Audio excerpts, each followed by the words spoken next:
નમસ્કાર, GS news 24/7 માં આપનું સ્વાગત છે। હવે જોઈએ આજના સમાચાર।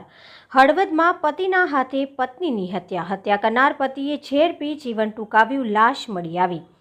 મોરબી જિલ્લામાં હળવદમાં આવેલા ભવાનીનગર ઢોરા વિસ્તારમાં પત્નીની હત્યા કરીને પતિ ફરાર થઈ ગયો હતો અને દરમિયાનમાં પત્નીની હત્યા કરનાર શખ્સને તેના ઘર નજીક આવેલા મંદિર પાસે ઝેરી દવા પી લઈ આપઘાત કરી લીધો હોવાનું સામે આવ્યું છે। આ બાબતે વાત કરીએ તો હળવદમાં આવેલા ભવાનીનગર ઢોરા વિસ્તારમાં મદીનાબેન યુનુસભાઈ સંધીની હત્યા તેમના જ પતિ યુનુસભાઈ દ્વારા છરીના ઘા ઝીકી હત્યા કરવામાં આવી છે। આ બનાવની જાણ મૃતકના પરિવારજન દ્વારા હળવદ તાલુકા પોલીસ સ્ટેશનને કરવામાં આવતા હળવદના પીઆઈ સહિતનો પોલીસ સ્ટાફ ઘટના સ્થળે પહોંચ્યો હતો અને મહિલાની તેના જ પતિએ છરીના ઘા મારી હત્યા કરી નાખી અને આરોપી ફરાર થઈ ગયો હતો તે તપાસમાં ખુલ્યું છે। જે આરોપી પતિ યુનુસભાઈ સંધીનો ભવાનીનગર ઢોરા વિસ્તારમાં આવેલ મંદિર પાસેથી આપઘાત કરેલ હાલતમાં મૃતદેહ મળી આવ્યો છે, જેથી કરીને તેની લાશને પણ પોલીસે પીએમ માટે હળવદની સરકારી હોસ્પિટલે ખસેડ્યો છે।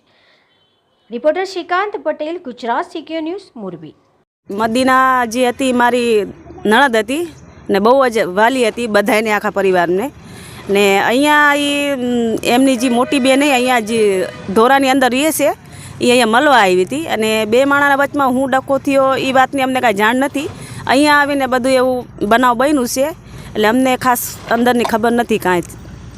ઘરવાળાએ એનું કાંઈ ગળું કાપી નાખ્યું અને પોતે એ અમારા જે હે નણદોઈ એ દવા પીને ઓફ થઈ ગયા છે।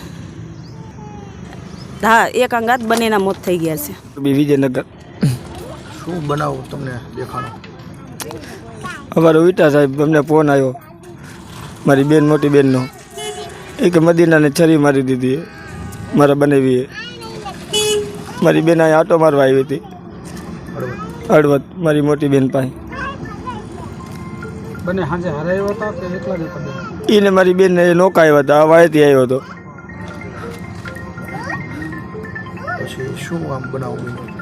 એ પછી કાંઈ ખબર નથી સાહેબ, અમને ફોન આવ્યો તો અમે સીધા અહીંયા આવ્યા।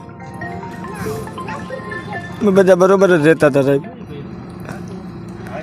શું બની ગયું એ કાંઈ ખબર નથી। બે આત્મહત્યા કરી લીધી, એકનું મર્ડર છે? એકનું મર્ડર કર્યું, આત્મહત્યા નહીં।